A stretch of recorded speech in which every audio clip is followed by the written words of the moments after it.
The layout for your site is really just the basic template or the structure that makes up the look of your site. And initially, a random layout is chosen for you along with some default content that's added to your site in order to give you something to work with and to start developing the website into your website. But maybe early on, before you even start building up your website and adding content, you might have already decided that you don't care for the layout and you want to see what other options are available. So to do that, you would go to the main menu on the right hand side and click the layout button. Another window is going to slide out, and here there are small thumbnails that are going to be generated that show you what each of the different layouts kind of look like.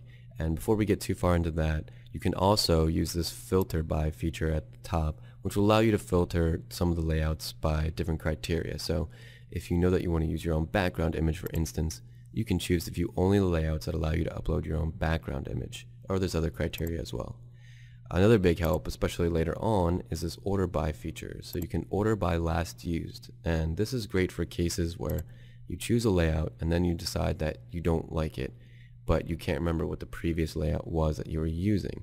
Order by last used will show you what layouts you've chosen today, within the past month, the past 3 months, and so on. But for right now, we're just going to set it to order by latest first, and that's going to sort the layouts by the newest to the oldest. Now we can use the arrow button on the right hand side and we can start to scroll across and go through all the different pages of the layouts. Again, there's really small thumbnails, so if you want to see a larger preview, click on it. It's going to open up a new window and you can see a little bit better what it might look like. There's also this details button, which is great. It'll show you some of the customizable options available, if any, for this particular layout. Some layouts will allow you to customize the color scheme or choose your own background image, and then others will not allow you to customize much of anything. So you might go through a couple different choices and try on a couple different layouts until you find the right fit for you. The good news is that your layout choice does not affect the content on your page in any way.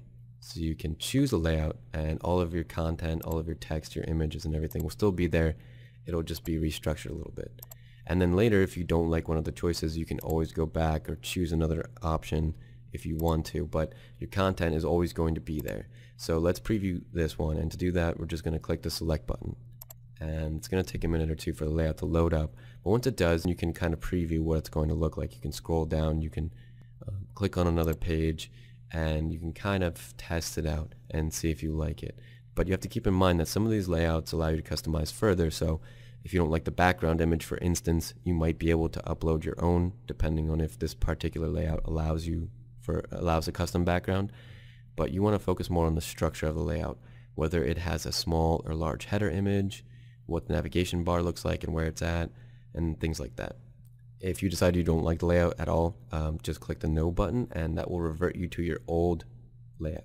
If you decide that you like the layout, or you want to try it on for a little bit longer and see if you're going to like it, you will just have to click the yes button. Obviously all your content is still going to be there.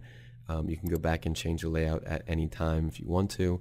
If you decide that you're going to keep this layout and it has some kind of customization options available, you're going to want to go to the main menu and click on the style button, and that's where you would be able to make additional changes. Additional help can be found at faq.oneandone.com.